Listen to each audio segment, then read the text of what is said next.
when I retired, I knew I wanted to find some purpose, some impact. I really wanted to give back to the veteran community. So that is how I came up with Best Medicine Brigade and Hilarious. Welcome to the Real Estate Mogul MD podcast. Thanks for tuning in and taking control of your financial future. This is a show where we not only motivate and inspire, we give you actionable real-world experience to help you live life by design. You'll hear journeys and stories from other physicians, investors, coaches, consultants, and entrepreneurs. And now, here's your host, Brett Riggins.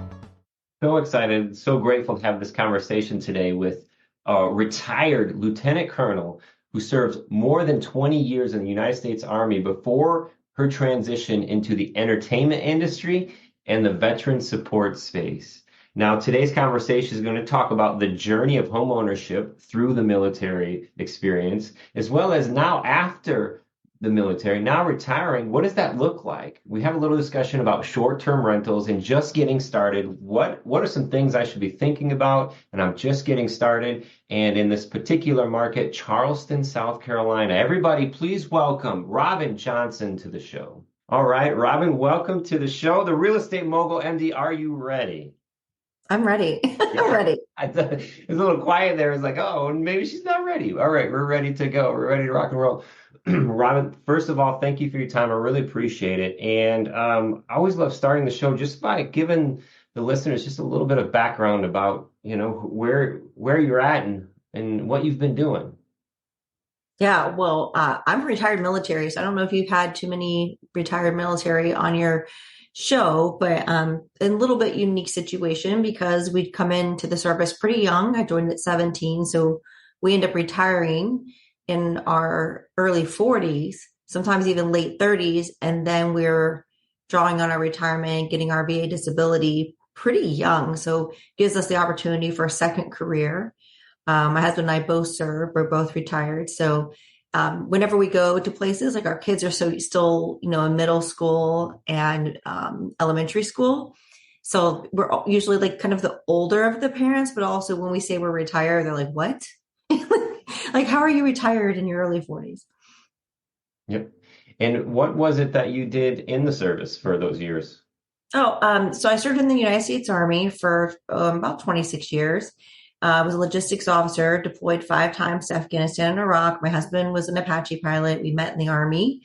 That was our whole life. So now we're civilians, which feels really weird. And you're still doing some things with the vets, is that correct? Oh yeah, that you can take the girl out of the Army, you can't take the Army out of the girl. And when I retired, I knew I wanted to find some purpose, some impact. I really wanted to give back to the veteran community. So that is how I came up with Best Medicine Brigade and Hilarious. And that's basically 2 things. Best Medicine Brigade is a group of comedians where we tell our stories through comedy. It's a really great way to bridge the civilian military divide and to really show the other side of the narrative, which after the longest war for our country, there's so much talk about like the trauma, the PTSD, like the injuries, but there was a lot of funny that happened during service. I feel like those stories are overshadowed by the gloom and doom. So we get to share that side. And then the other Hilarious was an effort to reduce suicide. Both my husband and I lost a lot of our comrades to suicide. And we just thought, how do we fix this? And so I wanted to use the talent that I had for comedy to help heal people in a really authentic and innovative way. Very cool. Very cool. And along this journey, we've talked briefly just a little bit before we started our conversation here about real estate. And I'm constantly searching for that higher reason, like that why. And you said a great word. It says impact. I just love that. Like I say, I'm constantly searching, and I'm also interested in with the real estate perspective, Robin. Does that come into play anywhere in that 26 years in the Army? Is there anything that's taught or spoken of when it comes to real estate? No, I don't think, not at least from the Department of Defense or not from the military. They're not doing a whole lot of financial literacy when it comes to real estate purchases. That's something you have to seek on your own.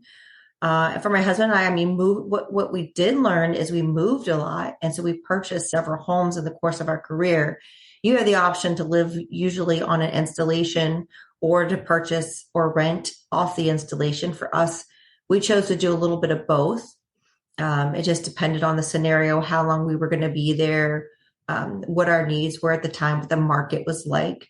So we certainly owned our fair share of homes and real estate. We purchased land just as an investment property at, my gosh, I forget when, but like somewhere early in our career with the intent to build on it and retire there, but that never happened. So, but yeah, I think it's more of self-discovery and self-taught.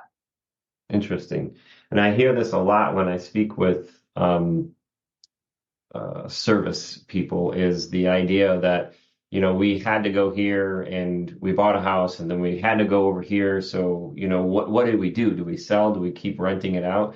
So it's something that I hear a lot, and it's interesting. I mean, just that idea. And the reason why I put that to the impact piece is I'm always searching for ways that we can bring value. And I know a lot of the listeners have been in the service, and, maybe that just plants a seed for somebody. Is that something that we could do to provide more information or more knowledge or even opportunities for those who give so much for our country?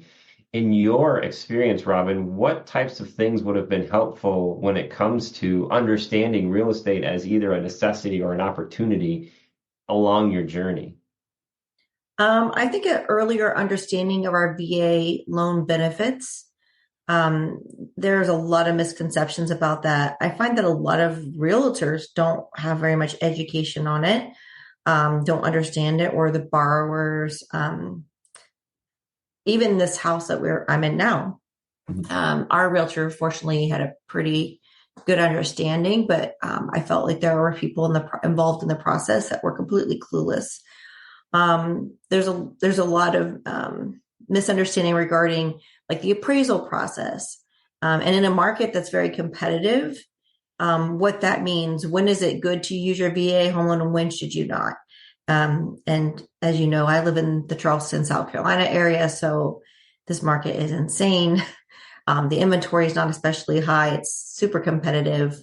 So it was like, okay, are they going to appraise this home, the VA, meaning the VA appraiser? Are they going to appraise this home at the value that we need in order to get this loan, and so on and so on. So that would have been really helpful. And I just understanding, like, you really said it, is like, when we move, which we move frequently, do you sell it or do you keep it as an investment property and rent it out? What are some do's and don'ts? What are some ways to protect your money? As far as,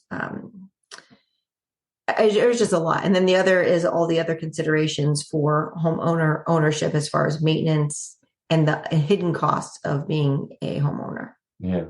And I'm not even talking about retail or commercial properties right now. I'm really, for us, it's mostly that's fine. 100%. And in my world, cutting my teeth, almost 20 years into cutting my teeth now, I am like, single family has been my lane. So just a little bit about me. I say I grew up, but I grew up in the business on fixing and flipping and wholesaling and, now, buy and hold, but it's all been on that single family path. And understanding these pieces that you're talking about are really important, and how that VA loan, which is an opportunity that you're given by the government, and how that can impact your decisions and how you're buying too. So some interesting things on that. The VA loan. So tell us a little bit about the appraisal process. Is it a single appraisal that's needed, or is it similar to like an FHA where there's two appraisals and they have to be within 10% of each other? You know what? My husband actually handled that. I think we just had one. I don't recall there being two. Okay.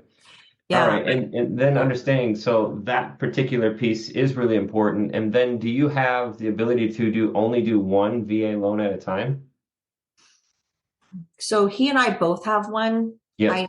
I don't know, because we've never really run into a problem, because we would use his for one property and mine for another. Yep. I can't remember if you can only do one loan or up to a certain amount in total. Interesting. I'm not currently up to date on that because again, we've never really had that issue because Right. we're fortunate that both of us have benefits. Yep. And so we've just both used ours Right. separately. Yeah, it makes sense. And in my mind, I'm pushing those kind of questions to the table just to say, okay, what are the options? Then if I'm going from here to here and I need to sell, am I able to get another VA loan? So these are kind of your exit strategy is sometimes decided for you based on the stipulations of either your financing or your situation. So those are just some things that popped into my mind on the idea of, can I keep this? Do I become an accidental landlord?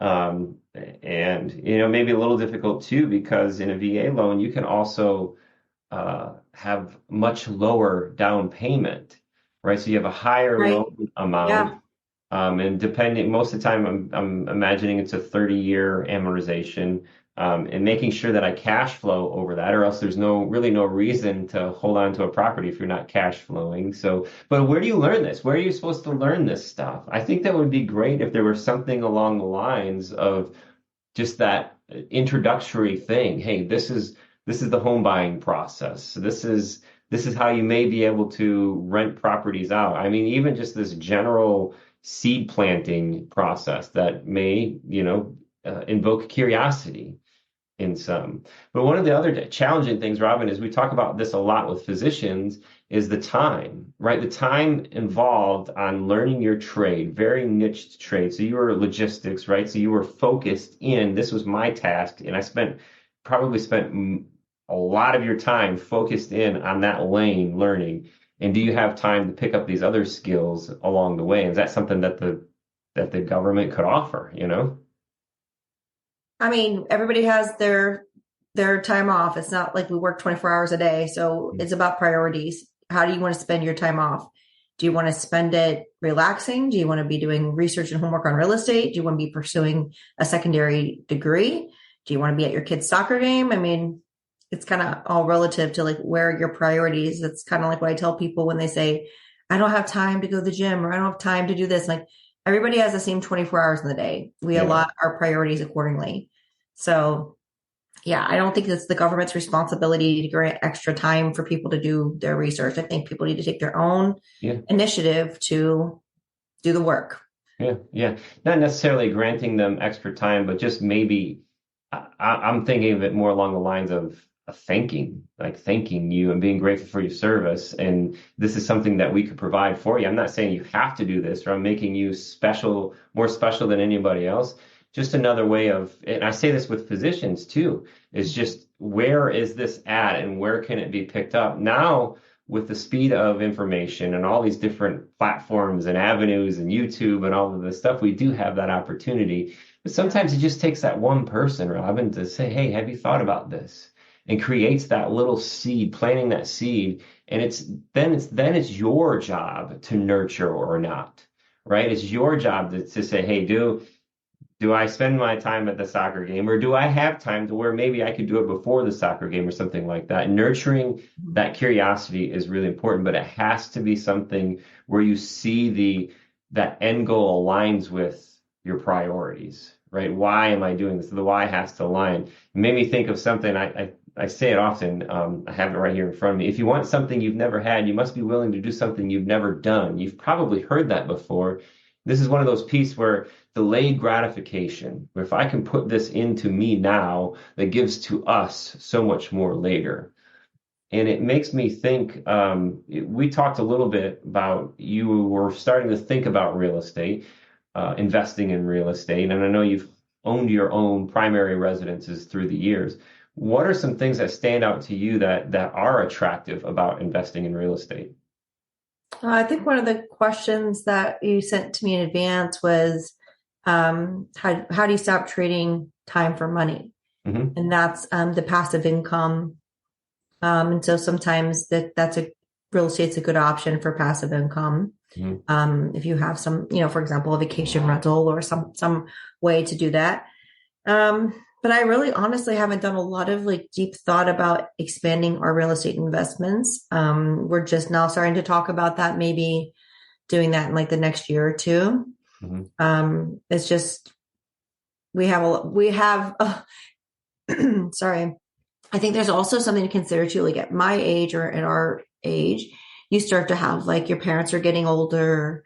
You start to think about like their plans and their wishes. And so there's typically like some property or some things involved. And you start to like think about your own plan. You're like, oh my goodness, what are we going to do with this? You know, what is our will in order? What are so that's kind of where we are right now. We've got some things that we're working through, just both of our parents and then also our own plan for um after we're gone from this world, which sounds kind of depressing. I feel like military people think about this a lot more than non-military people because we're so used to talking about like what happens if I die. Yeah, life. It's life. Funny, it's life. And the idea of it, I mean, myself and my wife had went through this early on as well too. I am not military, but it's something that's super important if you're thinking about this, and if unfortunately you've been through it, like what is it like when somebody does pass, and what are the decisions that needed to be made prior to make that process easier for your loved ones. So you mentioned, the will thing, but setting up a trust that has the will, that's so crucial, and understanding, asking the hard questions, what happens if, setting up these processes of if-then scenarios. So, hey, when that happens, it's always going to happen. It's going to happen, military or not. It is life. We are born and we die, right? And hopefully along that way, we become the person that we've been designed to be, and along the way also helping others and building those meaningful relationships with people and setting us up for success all along, all the way. And a piece of that, just coming back, won't beat the real estate into you, but in real estate, there are ways that that type of passive income building, that wealth building, it plays well in those scenarios when we're talking about generational wealth building. And what are we going to do? How are we setting this up? Everybody's a little different when it comes to what are they leaving? Who are they leaving it to? But if we all think about that prior to, I think it sets up a good scenario.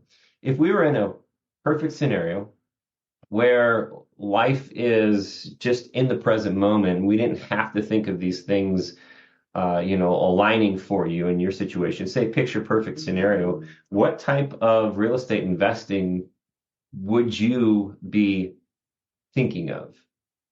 Oh, a vacation rental, a second home, something that we used for our own family and then rented out the rest of the year. Mm-hmm. Yeah, I mean, especially where I live. I mean, I live in Charleston, so it's this big vacation spot. Yep. And expensive. Yeah. Yeah, it's expensive for sure, but it's got that draw. And I'm looking for something, I would say something local. Like I'm not looking to own anything anywhere else in the country. Like my husband is very handy. We would maintain it ourselves. Like we wouldn't have a property management. Like we would do all the work ourselves. So I want something we can drive to on a Saturday and do the work. I'm not necessarily looking for like a cabin in the mountains for a getaway retreat. Like, well, first of all, I don't do cabins. I do Marriott's, but if you did set it up to where the numbers worked and you could still have it managed and other people doing the repairs, is that something that you would do? No. So what I'm telling you, retired, Brett. We have nothing to do. Yeah, but Robbie, you're not separating your time from your money in that reason. All you're doing is buying yourself another job in that scenario, though. What I always encourage people doing is, even in that scenario, doing something you want versus doing something you have to do. No, you don't understand. My husband would love that. Like that's he loves to fix things. He doesn't work. He needs to be busy. I get him out of the house fixing. Like I will go break stuff so he can go fix it so I can have some space. Right. Do you know what it's like to be with your spouse like 24/7? When you retire, you're like, we're not used to seeing each other all the time from the military. And then all of a sudden it's like we're together all the time. So any little projects we can find, I'm all about it. Yeah.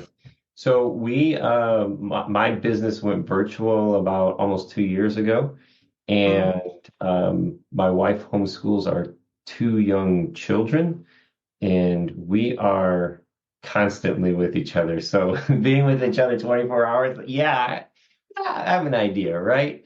No, just that piece though, and I think why I always say about setting up your acquisition, if this is something you do, Robin, if that's the path you go, I would really encourage you to set up your acquisition based off the idea that things may change. You just want that acquisition, the numbers to be right, so you're prepared for when they do change. And when I started doing this stuff, it was, hey, I can do this. I've got time, right? This was my full focus. But when it comes down to it, maybe over time things may change. And if I don't set my acquisition up right, where I can afford the property management company and I can afford the repairs to be done, then I'm stuck in a situation where I'm having to do something even if I don't want to do it. That's what I was reaching for. Yeah, I can see that. But for now, I think right now it's something that would be a fun project to have. It would be a good thing, but I would definitely have a model where you didn't have to do it. Like I would, but if you wanted to, you could. Yep. Absolutely. Absolutely. Yeah. Doing something because you want to. I love it. Yeah. And where in your journey on this process, it starts with you've seen it somewhere. You've probably stayed at Airbnbs. You maybe have spoken with somebody who has them. Where does your process go here moving forward as you can start potentially nurturing the idea of going in this direction? How do you start about this? What are some things that you've thought about doing to get started? Letting our realtor know that we're looking. So it's on her radar. We love her. We've been working with her forever. So that would probably be our first step. And then, just figuring out financially, like what our budget is, what price range we're looking for, maybe going out to see some properties. That's it. We're very early in the process. I mean, we just bought our house that we're in less than a year ago. Yep. So, perfect. We're not like in any rush either. Probably like, I think it's like if you find the right thing and it happens, then you move quickly, because especially in this market. But if it's not the right thing, I'm not going to rush to failure either. It took us 2 years to find this house. Like we saw so many properties, it was painful. And then once we found this one, like within 24 hours of it being on the market, we made an offer. Like we did not hesitate. We were ready. Your agent, your buyer's agent, if you had one for 2 years, they were probably thinking the same thing. It was painful. I'm sure she was exhausted, but the market, it's just the inventory was so low. Like when during COVID, everybody snatched up all the property. So it wasn't a lot. I'm just thinking too, again, not forcing you down the path, just trying to bring as much value as possible in that scenario when you're looking at letting your realtor know, hey, I'm thinking about doing this short term. So one of the things that pops into my mind is making sure that the areas that I'm searching in, there are no restrictions or potential change in legislation or potential change in ordinances that would keep me from doing this. And then understanding how do I even run the numbers for an Airbnb to make sure that I can do these things because I want to versus have to. So understanding management costs. Property management costs for a good property manager is probably in the 15 to 20% range. And then understanding your costs, just like a long-term rental, taxes, insurance, vacancy can be figured on something I'll tell you here in a second. Repairs, capital expenditures, those kind of things. So you're looking at holding back some of those reserves. Those are so important because that could be the difference between cash flowing or not. One of the coolest things about Airbnb that's available out there for everyone is there's a platform called AirDNA. And AirDNA is where you could go in and type the address of the property that you're considering, and they can give you an estimated projection of income, average daily rate, and vacancy percentage. So it kind of puts you in the pocket of, hey, what would this even make, right? So there's some big things that would go into that process, and learning those little things to seriously start nurturing this idea is something that that's where I would start for sure. Yeah.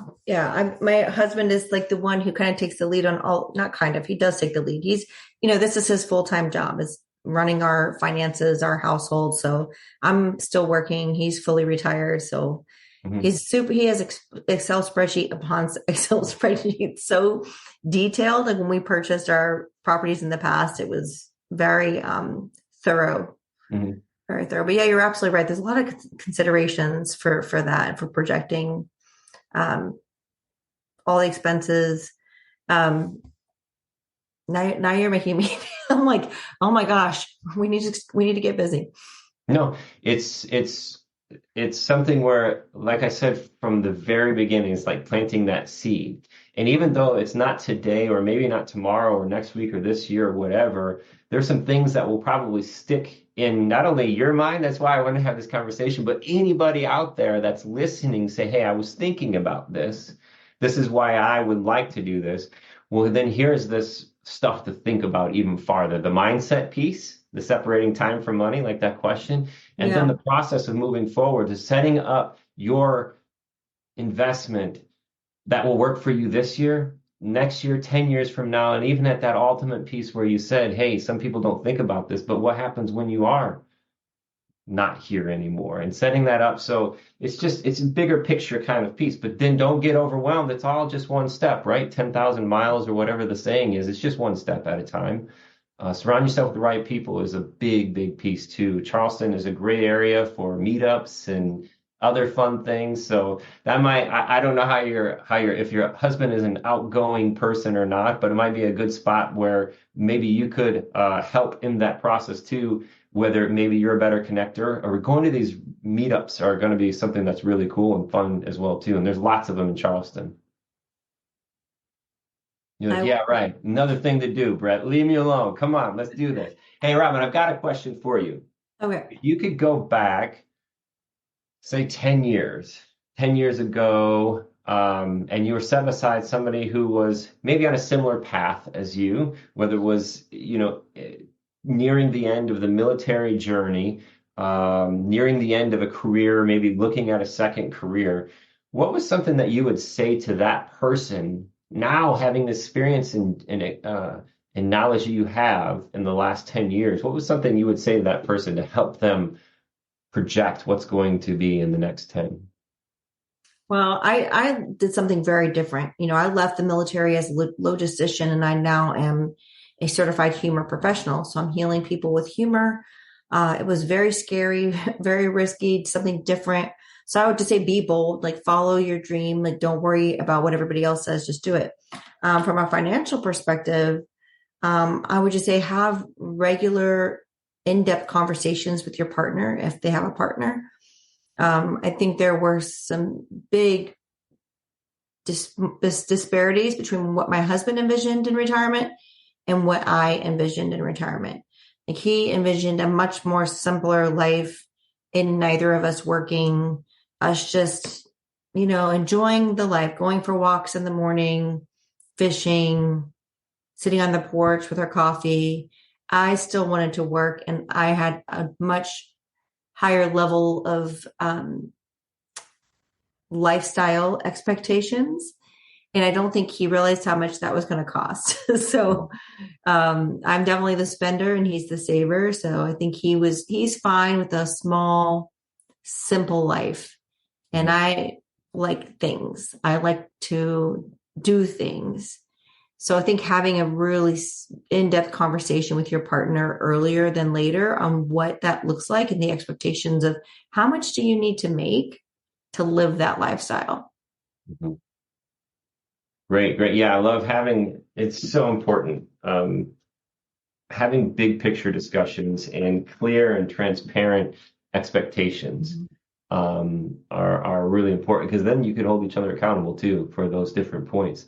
Thank you so much for your time, Robin. Yeah. And I just wanted to let everyone know that hilarious.org, it's HEALARIOUS, just like hilarious, but it's hilarious. Right.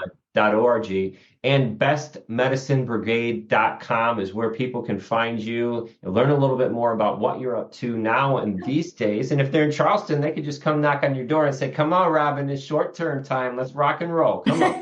Yeah. Thank you for your time. I really appreciate it. Thanks, Brett. Appreciate it. Thanks. Awesome. And to the listeners out there today, thank you again for your time. And as I always say, for your attention.